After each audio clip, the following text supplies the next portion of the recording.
I'm going to go ahead and record that, make sure we've got that available for folks that RSVP tonight but couldn't make it for one reason or the other. Maybe this hurricane has already blown them away. I don't know. But we'll get started here in a minute. And I'm going to just see if I can, first of all, just also include our slide here in the recording of the session today so that we can get a couple minutes. I'm going to share that out on the Zoom. Make sure we've got the screen here that I can actually show on the recording. Make sure we've got that available. And stop the share there. And I'm going to introduce Alex here for a second. I'm going to read a few paragraphs on her bio. Alex is an assistant professor of literacy studies and affiliate faculty in measurement and research in the College of Education at the University of South Florida. She completed her PhD at Indiana University Bloomington with a focus on literacy, language, and cultural education and qualitative inquiry methodology. And she taught middle grades English language arts and media in Chicago, Illinois. Currently, she serves as Director of Research for the Center for Climate Literacy and is one of the founding editors for the newly launched open access practitioner pocket journal, Climate Literacy in Education. Through a growing partnership with USF Libraries, Dr. Panos and her colleagues have recently launched a freely accessible resource portal as part of the Florida Environmental Natural History Portal, Eco-Literacies for Climate Action in Florida. Dr. Panos centers her scholarship on the reality that, to quote Octavia Butler, there is no end to what a living world demands of you. For her, this means prioritizing place-based, community-engaged, and post-critical activities that center the ecological and geographic dimensions of education for equity and justice. Great. Thank you. Alex, I'm going to turn this over to you. Thank you. Thank you so much. I really appreciate the introduction, and it's, the written is different than spoken sometimes, but I'm really happy to be here. I'm really grateful for the opportunity to share with the folks here and the folks who might watch later, and be in community and think with you all. I have slides, but please feel free to jump in and start conversation along the way. So to start with, I'm here to talk a little bit about bringing literacy education to the idea of socio-ecological teaching for the climate in Florida, recognizing that literacy education is not the same as science education and has unique roles to play in climate ed, right? And so I've been exploring that for a few years now. Sorry. But I did want to start with, let me present, I guess. There we go. Okay, now we've got it. I did want to start with an acknowledgement of the land I'm on. I'm currently sitting on land that was historically part of the Calusa, Tocobaga, and Seminole nations, and currently is part of the Seminole and Miccosukee communities in particular. The University of South Florida also sits on that land and is responsible for stewarding it. And our work is always part of the presence and histories that we occupy. This website, I have a link here, I'll just go to it really quickly. Whose Land is a really great resource for exploring the territories and treaties that make up the land on which we stand. And I think it's especially important when we're considering climate and sociological education to consider where we are on this living earth and what that means for the work we do. Why is it going so fast? Slow down. There we go. Okay, so hi again, Alex. Like Scott said, I'm a former middle grades teacher. I've done work in Chicago. I've done work in urban Chicago and rural Indiana, in rural Paraguay, and urban Argentina. And I've been thinking about the intersections of climate change and literacy studies for about 10 years now, starting with work I did with my mentor while I was doing my PhD at Indiana University.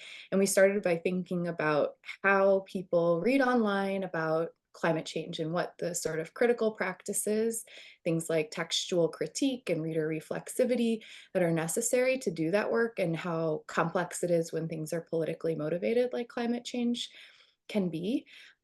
We grew from that work into considering more broadly what climate justice literacy really means, and how we can use ideas from ecolinguistics and other spaces to inform classroom practice. More recently, we've started, and I'm going to talk about this in a little bit, we've started talking a lot about denialism and what that has to do with how literacy education can take up space in climate education. I've also done work at the intersection of children's literature, YA literature, and understanding environmental issues like the term sacrifice zone, specifically looking at Carl Hyacin, which was before I lived in Florida. So I feel like Florida was always waiting for me somehow to come here. I also am honored to serve as the director of research for the Center for Climate Literacy, which is at the University of Minnesota, which thinks about literacy and humanities and climate change and what that means. And they do really great work. And so I just want to give them as many shout outs as I can.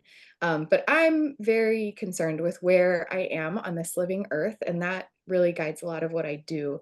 Um, but as a literacy teacher, we don't have standards in most of our states and most of our countries around the world that guide literacy education, although our guiding professional organization, or one of them, National Council for Teachers of English, released a resolution in 2019 on literacy teaching for the climate. And they argued, the authors of that resolution argued, that we need to bring all the tools of language and communication to bear on the climate crisis. And that call really struck me. And it really made me think about what I wanted my scholarship to look like as I engaged in like early career work, and what kinds of things I could be doing. And I started with my advisor, James, by surveying the field to see what the situation is, because there's just not a lot that's happened yet in literacy education, or there wasn't even 4 years ago. And we found that like people really weren't doing much in literacy and centering climate education. There was less than 1% of work happening in the field addressing climate crisis. And as a field, we've done a lot of work on social justice issues, on political issues, and care a lot about those things, but it just wasn't happening on climate. And so I kind of called that out and said, hey, let's start doing the work, guys. And came to begin to frame my own work that followed and has been born out of things I was doing with James around eco-justice, and then climate and eco-justice literacies.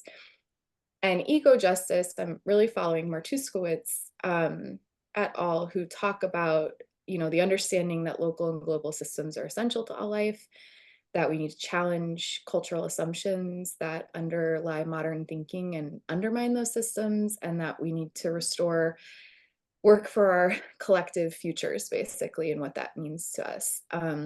And with climate and eco-justice literacies, and operationalizing that, and how I think about literacies, at least right now, is inviting inquiry into those stories that circulate with text and media systems, and how readers react in those situations, the ways that these stories and our work in the world has material impact on the world, and the systems that we need to interrogate, and really what that looks like. And it's tough work, and I think it's asking a lot of teachers to say, like, this is something they should be doing, and that's been informing a lot of my thinking recently.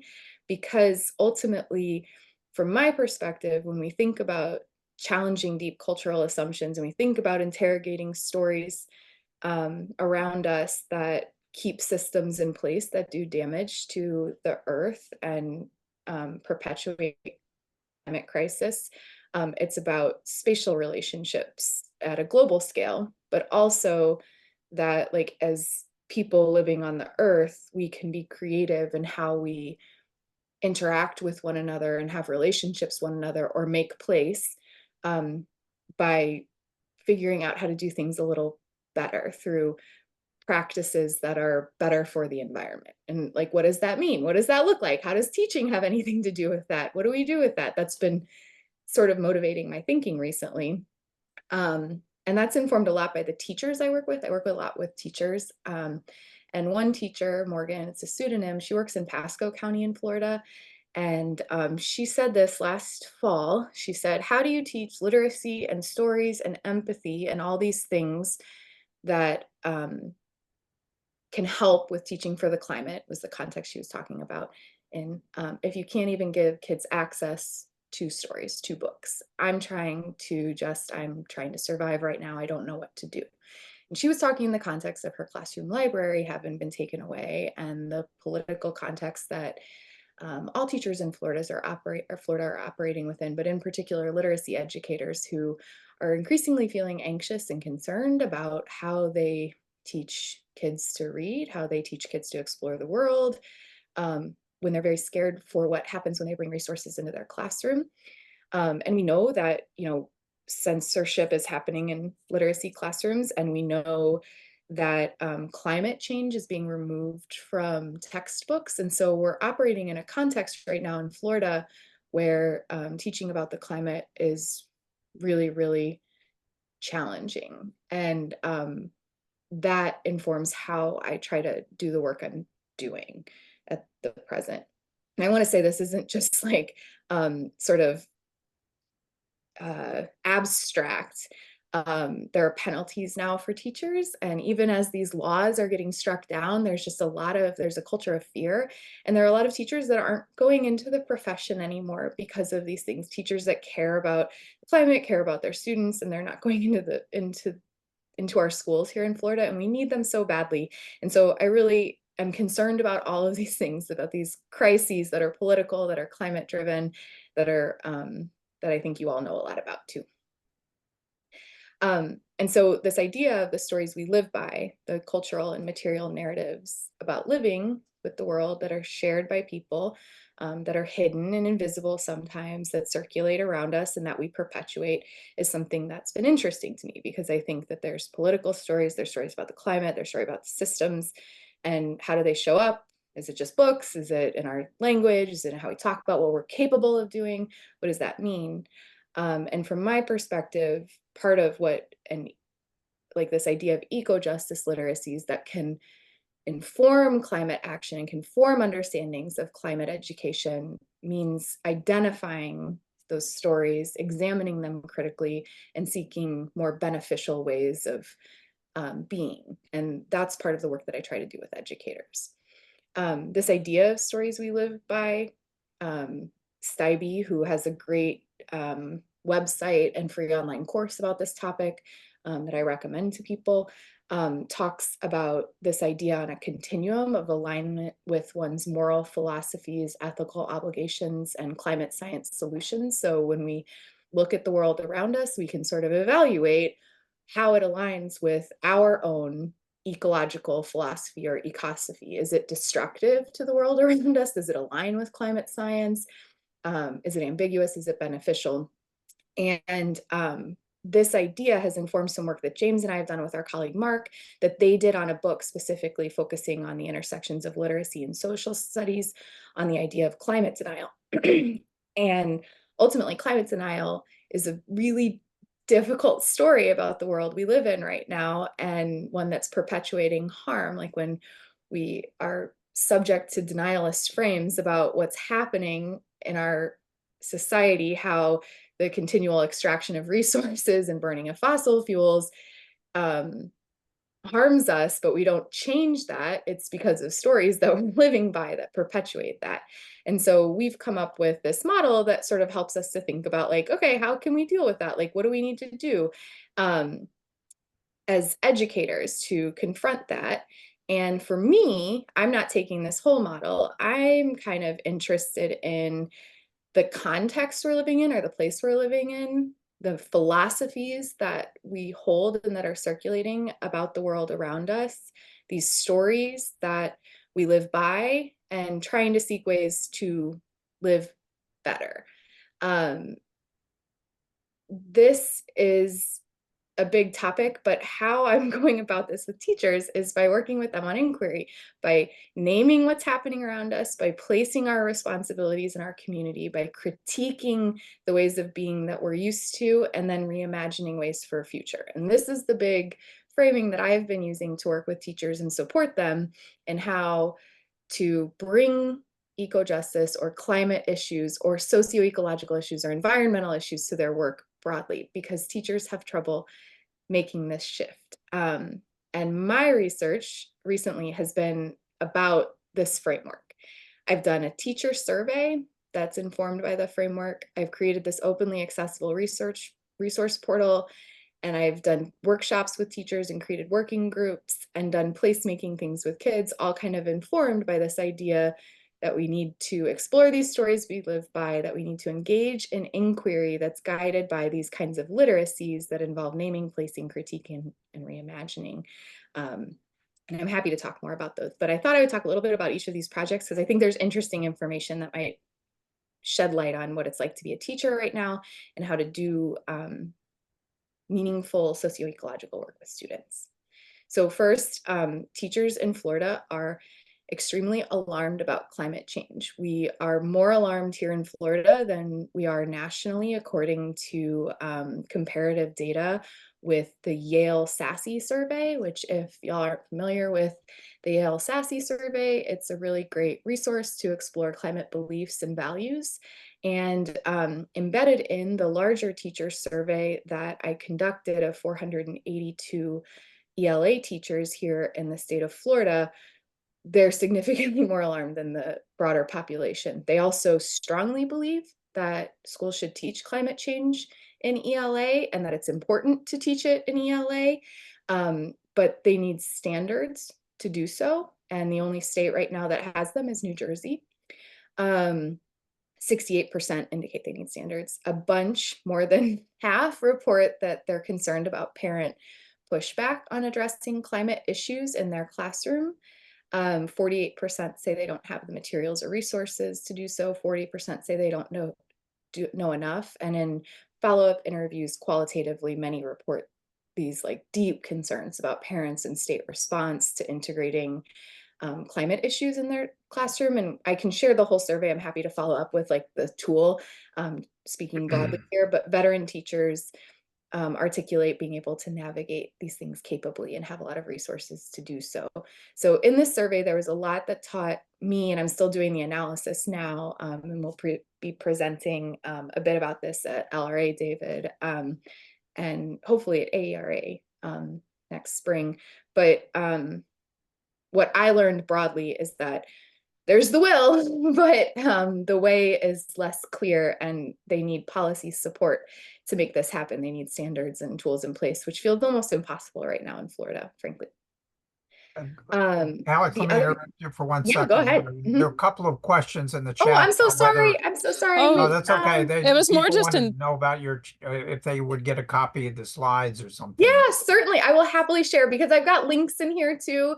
And I can follow up as well with like the full survey and anything else. I'm really happy to share it. The survey itself, the way we designed it was we used the SASE, which is meant to be embedded in other things. Like they make it freely available. They have a whole tool for plugging in so that you can do this comparative analysis.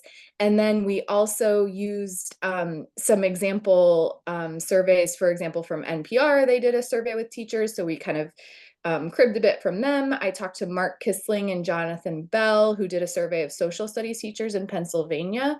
And they dug into like the issues that teachers taught or didn't teach relative to climate change in their state. So they asked questions about like fracking.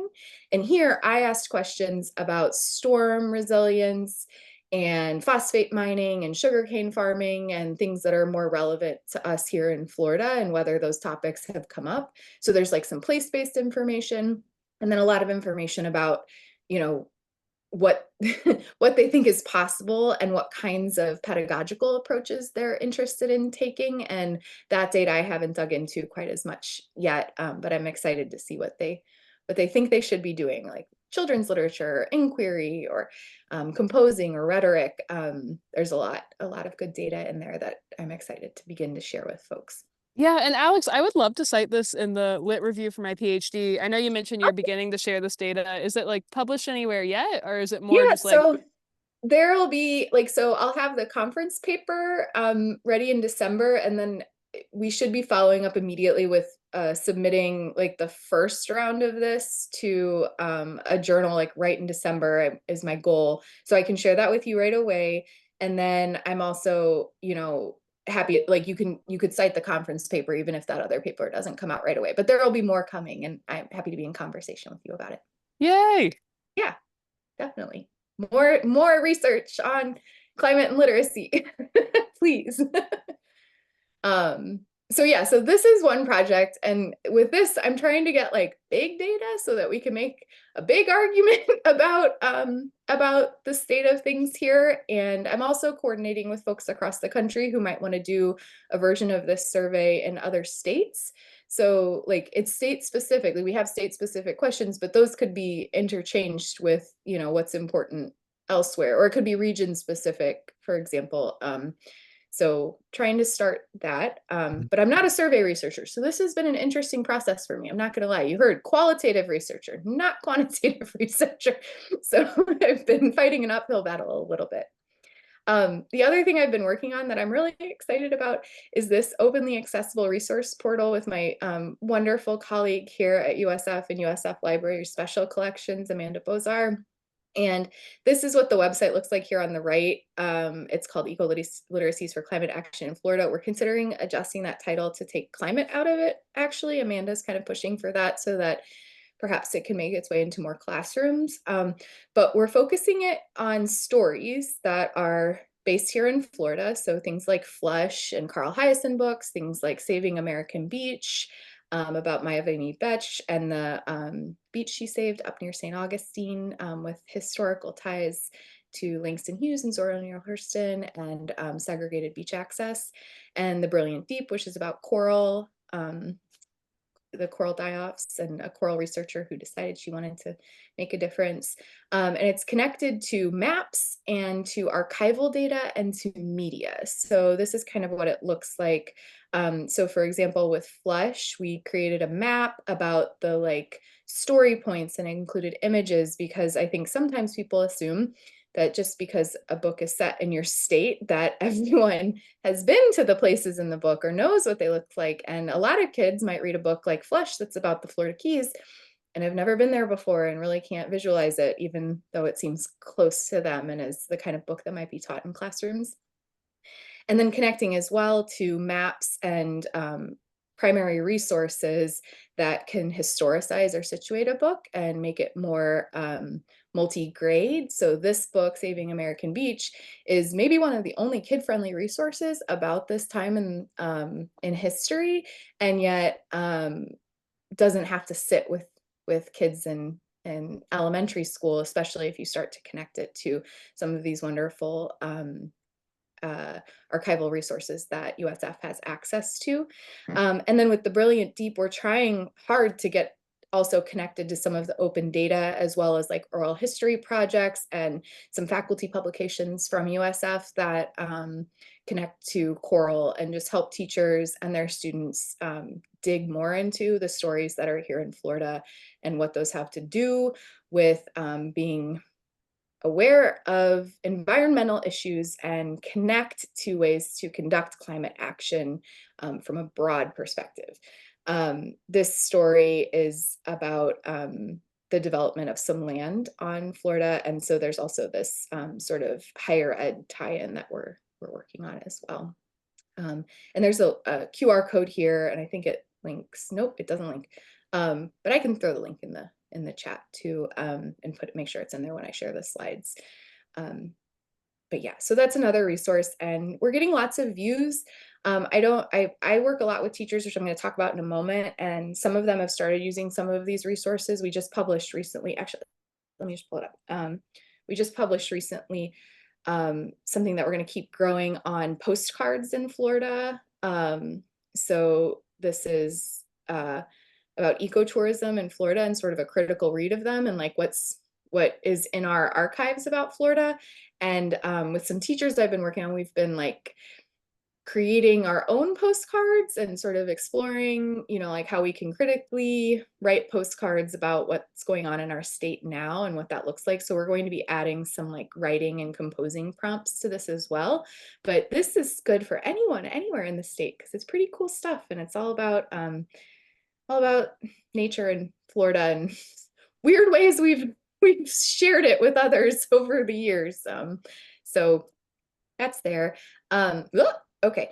And then what I've really been spending most of my time on are teacher workshops and working groups. I have a good relationship with our area writing project, and I've been able to do some workshops in the past to sort of pilot what it would mean to really work with teachers on place-based sense making, creative, composing, and the work that needs to go into being confident to go into your class and your school, wherever that might be, and figure out what it would mean to bring issues of eco-justice and climate crisis to your teaching.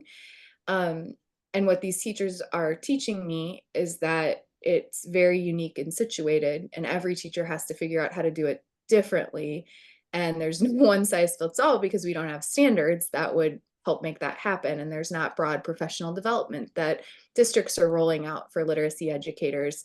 And so growing from that pilot project in fall 2022, I was able to get a Spencer Education grant to fund teacher working groups from across the state. So we have folks from Miami and Central Florida and the Tampa Bay region who are coming together monthly right now and quarterly in person to sort of develop a network of folks who can support one another as we really think about that. And the research is really focused on, well, what does it mean to do that? Like, how are teachers doing this? What are they learning through this process that can help inform others? And also, we're building a network of folks who have relationships with one another, like this group is, to hopefully start spreading outwards and get more and more folks that feel confident and capable of navigating these politicized issues in their classrooms and making them not political where they need to be and making them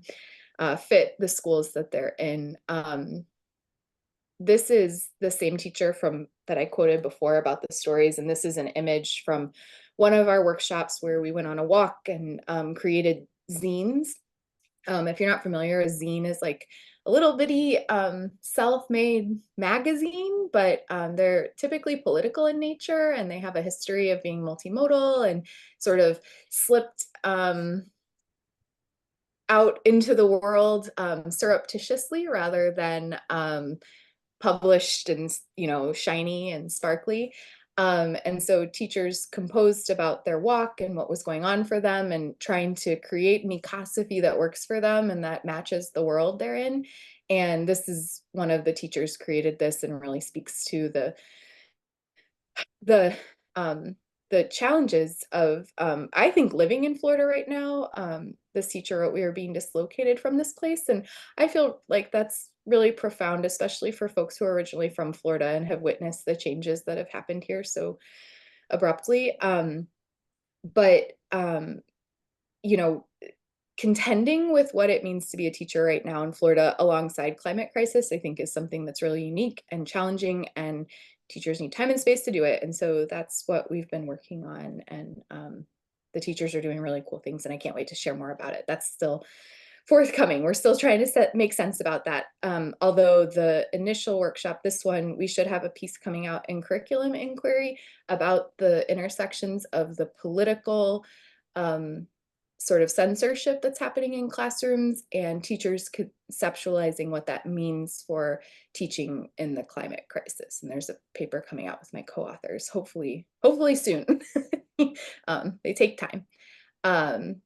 And then finally, I'm also working with the Tampa Housing Authority and our local Friends of the National Wildlife Refuge to do placemaking sorts of activities with students who live in Tampa, and exploring what eco-justice means to them. Like, I kind of have the question like, well, we use this term all the time, but like, what do kids mean? Like, what comes up if kids start like exploring their socio-ecological communities and conceptualizing themselves in relationship to the environment? And like, what does justice or equity mean there? Because I don't know, I kind of get caught up in that word justice and get a little twisted up by it. So, so using placemaking activities where they map and photograph and do cool stuff and read, to help us explore this. Oh, there, explore this idea. So we've read some really beautiful books. I can't recommend these 4 books enough.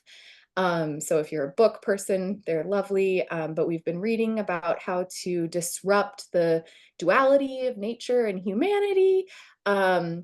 We've been reading about similar socioecologies, like a river that houses like wildlife, but also urban life. We've been making maps and we've been exploring the world.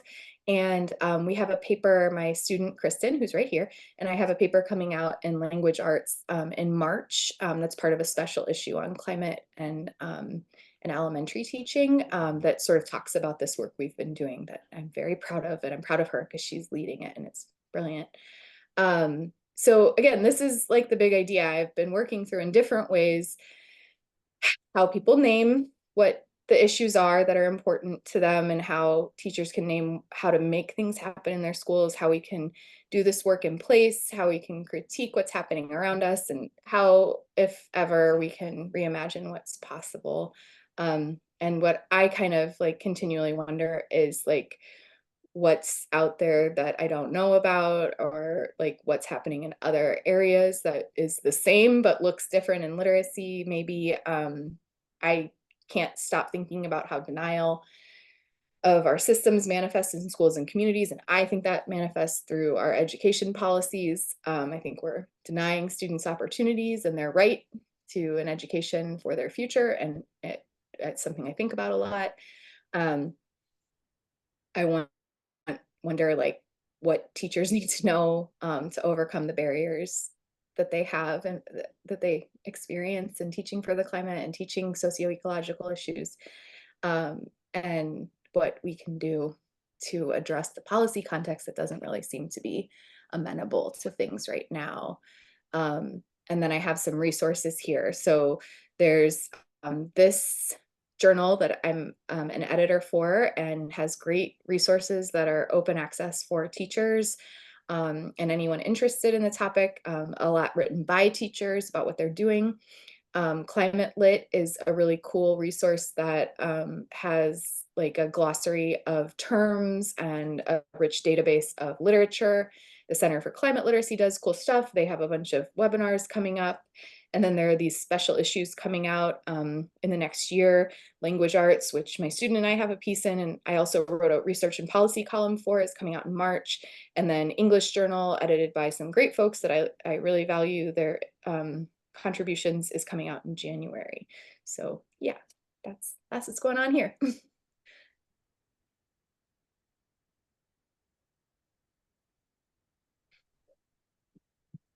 I'm gonna, okay, I know she had to leave, Carol, Yeah. because we saw that note. But that was a wonderful presentation. I really appreciate it, and how you're, I don't know, all of a sudden I'm thinking about an octopus with all these different things going on at once. I love that. I'll take that. I'll be an octopus. Many things, fantastic things. Well, I mean, and I'm gonna ask, I don't know if David or Jan has I've got several kinds of questions, but I want to ask if David or Jan have some things that they would like to ask or converse about. Can I Jan, just you make got a a comment? question? Yeah, please. I just want to make a comment. Can I do that? Can you hear me? Yes, Yes, we can hear go you. ahead. I just want to thank you so much for the work that you're doing. I would have thought in Florida none of this work was happening now. So I know you have big hills to climb, but I'm just so impressed and so pleased to see what you're doing. Oh, that's so kind of you. Thank you. I really appreciate that. Thank you. Keep doing it. I'm not going to stop anytime soon, so I don't plan to anyway.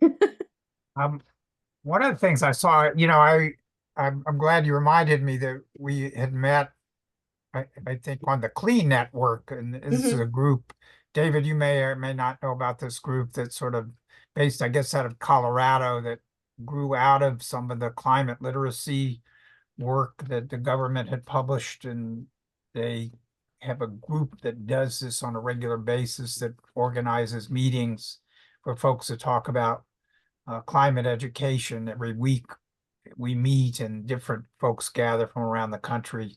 But today I was at the meeting today and they launched or opened up a new climate literacy publication that just got published today, and you can download a PDF. I can add it to the chat, but I did load it up on our network. I'd love to see it. Yeah, Yeah, it's I would love very to see that. interesting.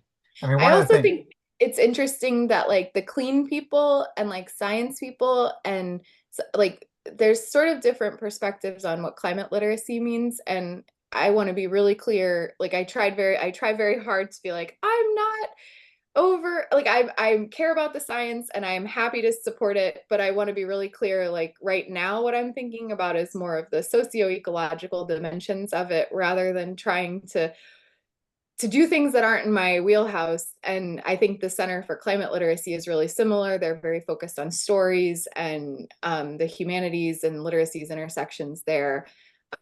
Um, so yeah, there's so many ways that can be taken. And I have had conversations with folks that went very, very like took a big curve because they didn't agree with how I was framing things. But ultimately we figured out we're all working for the same thing. So just different yeah, approaches. I was just going to mention, you're right on the point there. I think one of the things they did today, of course, this is a big document, so they just sort of, one of the speakers there from Clean just pointed out some of the differences between the old and the new one. The new one has much more of what you just talked about, the Mm, cultural impacts and some of those things. And apparently they did a lot of work, to with all the agencies involved in putting on the report, everybody from NOAA to different, parks and things. And that is certainly much more centered in the work in this particular production of the climate, what is climate literacy, than it was, for the previous report.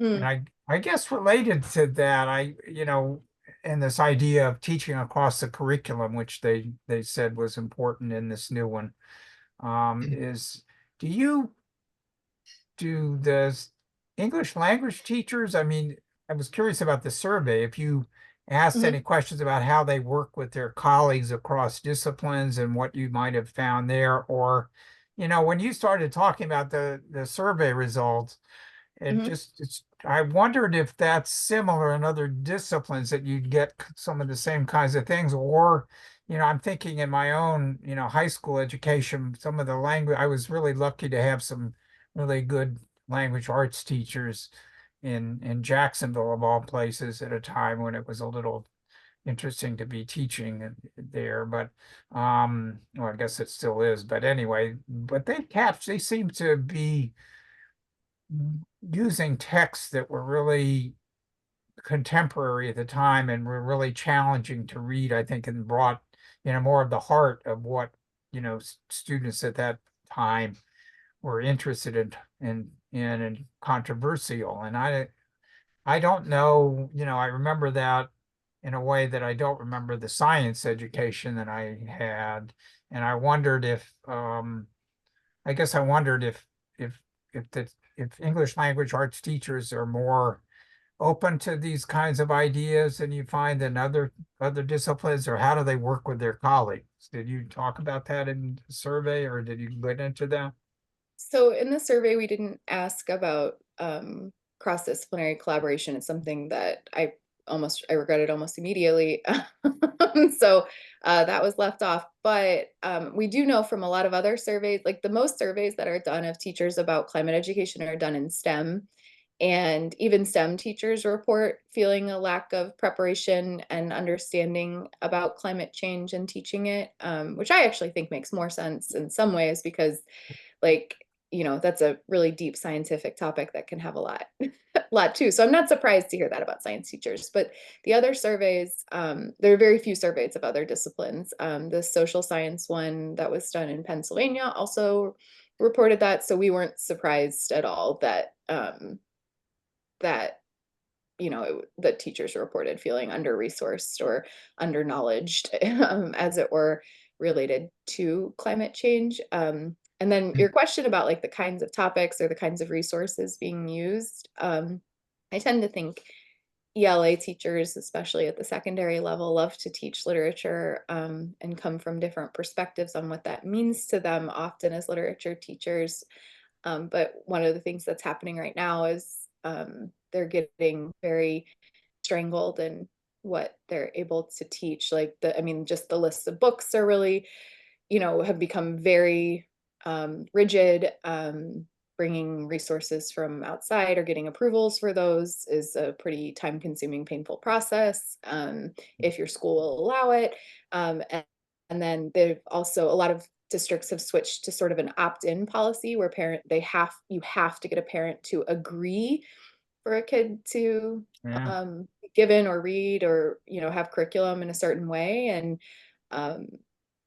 I've had that reported a lot recently in the Tampa Bay region. Whereas other places, they're not experiencing that. Like the teachers I work with at Miami-Dade have not had the same kinds of sort of That's interesting. intensity around those issues. So. I was going to ask, on that, there was some change in the law recently just about the number of challenges that parents could make on books or something. I don't know if that was just window dressing or that had any kind of effect on any of this stuff. I think once you put bureaucracies in place, it's kind of hard to roll them back. So I don't know. I mean, still kind of seeing how things are happening. 2 years ago was when I was working with educators who had their libraries removed from their classrooms. Some teachers have gotten them back, but not all of them. Some schools are still going book by book. The media specialists have to like approve everything. Everything's kind of different, and the legislation has changed. Like some things have been stopped, some things have been rolled back. And yet I don't hear teachers feeling any more confident about doing things that maybe they used to feel just fine about. So yeah.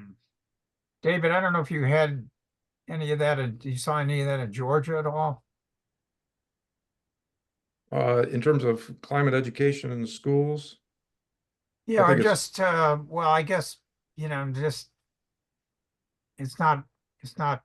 yeah, I guess not, well, climate Yeah, education in particular, I but think just other kinds of things too. I guess Yeah, the Black it's, Lives Matter stuff started a whole bunch of things here. it's very ad hoc here. There's nothing going on systematically that I'm aware of. But I wanted to commend Alex as well for linking her interest in literacy to this really important topic, and then taking it a step further and working in schools. That's great.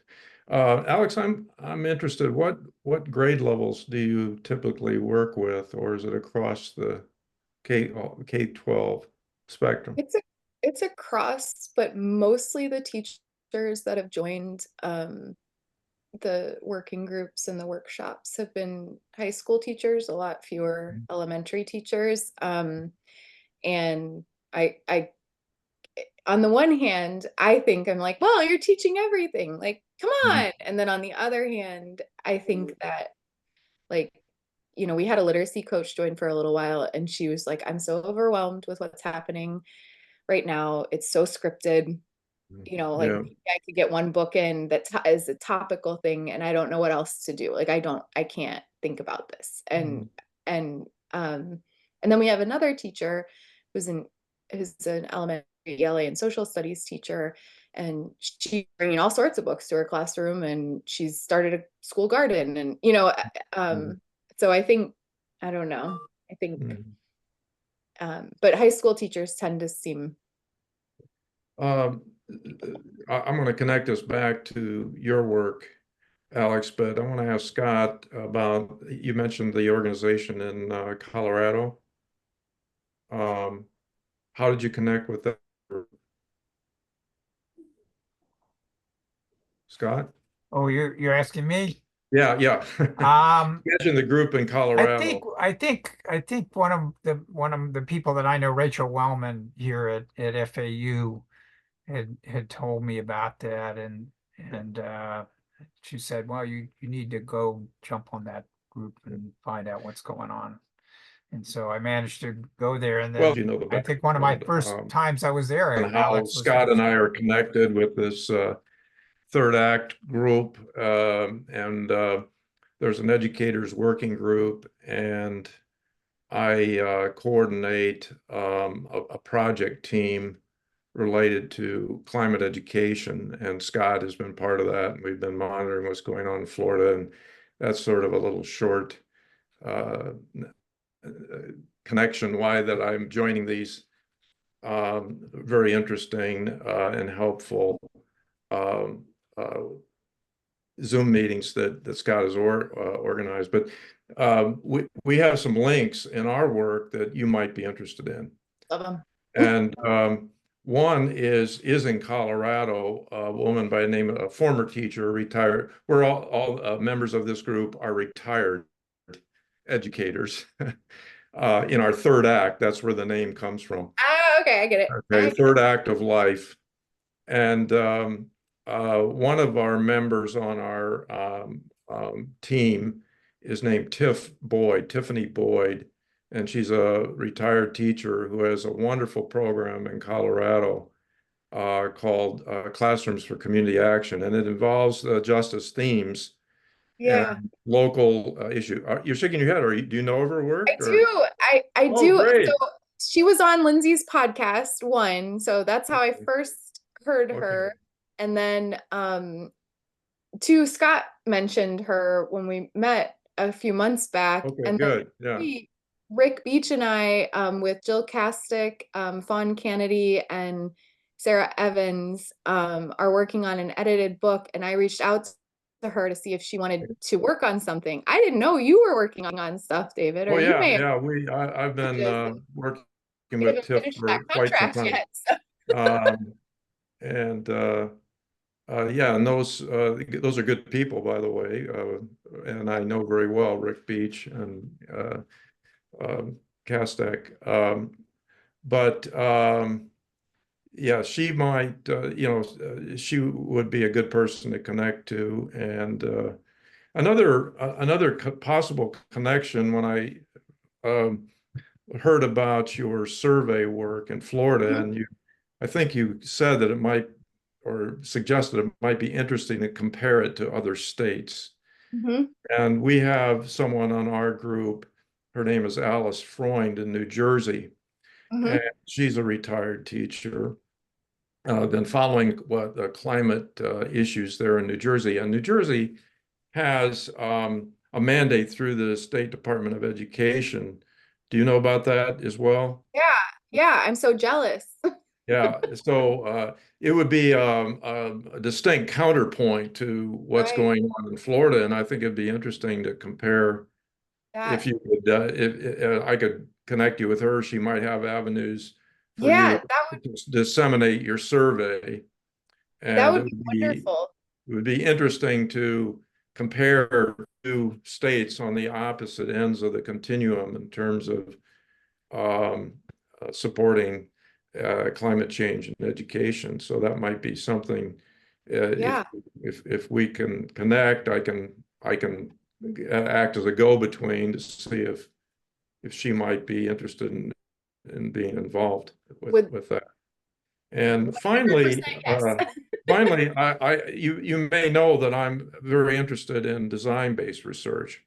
I And am to aware. me, I hear about I it all the always time. see a fit with anybody who's working in classrooms where that might be, and it would exercise and make good use of your qualitative research skills in that frame where you might, and you could get maybe some funding. Congratulations, by the way, on the Spencer grant. That's very impressive. that you could work with a classroom or two, or depending on the resources you have available, even more venues to design some kind of curricular intervention, and then see where all the points of resistance are Yeah. and learn how to work around them. And as you're all in a unique situation there in Florida where the challenges are very extreme, it would be very insightful, I think, to particularly for teachers working in the state, to see how, what kind of intervention might work, and how the various obstacles that are obviously there could be circumvented. Yeah, so one of the educators who's part of the workshops and working groups is the ELA curriculum coordinator for middle grades in Polk County. And she's been like, one of the things that I care about is like allowing the educators to like lead the way in what the curriculum can look like. And like, I can provide resources, but I'm not in their schools. I don't know how they have to do things. And, it makes a big difference when you have that embedded person. And so she and I have been talking about what to do with her work and how to go about studying that. And I've been a little anxious about that part. And I think you just sort of opened my brain to something that I know about, but haven't played with. Although Jennifer is like constantly like, well, David Rick, stuff on design-based research, but I just haven't used it yet because I haven't felt like I had the right opportunity. But now I'm wondering if that's it. Maybe I'll have to. No pressure, and I know you're very busy and with presentations and other things pursuing at LRA, but there are opportunities. By the way, for those of you who don't know what LRA is, it's the Literacy Research Association, and it happens to be meeting in Atlanta the first week in December. There are opportunities there if you want to explore possibilities. Yeah. There's a noon study group. I'm doing something with the Hall of Fame group. So there are a number of opportunities if you just want to sit and have a cup of coffee and a conversation. Both sound good. I'm not as busy as I used to be at the conference, so I have to be there every day, but like one thing a day. So I've got lots of time and I'm very spread. So I feel like that would be wonderful. Well, I'm there Wednesday noon through Friday evening. Okay, so cool. Okay. Well, anyway, that's you guys jump in here. We're going off on a tangent here with our professional organization. But I was at, speaking of conferences, I actually was going to let you know that I just found this out today, but one of our organizations here in the state is a LEAF. Alex may know that. I don't know, the League of Environmental Educators of Florida, LEAF. And they decided, and Carolyn Burns, who Alex knows, is now the treasurer of that group, but they're having a mini conference up in Vero Beach here on the East Coast in October. And I actually just found out today, I'm doing a session where I just basically want to have a conversation with people about climate education and where it's going and how they feel about it. And I may check with Alex here about stealing some of those slides to show your results and tell them what the English ELA people have been, what they're reporting, and see if we, what they think about. I mean, the folks that show up at LEAF are environmental educators. Some of them are science educators and some of them are in different areas and some of them are informal educators. And so it'll be it'll be a small meeting, I'm sure, but be interesting because I think those kinds of folks are open to the kinds of things you've been talking about, the stories and that kind of interest. So I hope I can interest them in some of your work there too. So I think it'd be interesting. Scott, where's the conference? It's in Vero Beach at a nature center. Oh, And it's Oh, it's that like a sounds fun. 1 day thing. I mean, David, if you're interested, I can send you some information on this if you're interested in coming Well, down. I was Maybe. thinking too that, keep our group informed about that kind of thing. We've kind of cut back a little bit on our climate activities because the focus right now is on the election. Third Act has two missions, climate change and preserving democracy. And we've got a lot of things going on in the background and that we've started that are continuing, but we're not making, most of us are focused right now on the election. So, Thank you for doing that work in Georgia, especially. yeah, well, we're in play again. I know. Right, so, right, uh, right. Yeah, we contact high schools here to promote voter registration drives. We do phone banking. I just did a transition yesterday for doing what's called ballot curing. Do you know what that is? It's people who have filed paperwork to do absentee or early voting by written ballot. They get them back because they forgot to fill out one line on the form. And so we help them, and they just happen to all be people who lean in one direction. But so the interesting, this is tangential, I guess, but the interesting thing I found out that in the 2020 convention, this ballot curing enabled 15,000 votes in Georgia. And you know what the Wow, margin wow. was? Yeah, 12,000. So yeah, amazing. That's a good this story. yeah, so it has a more direct result in getting people to the poll to vote. Yeah. Fantastic. Well, I'm gonna stop the recording here. I think we're getting close to the end.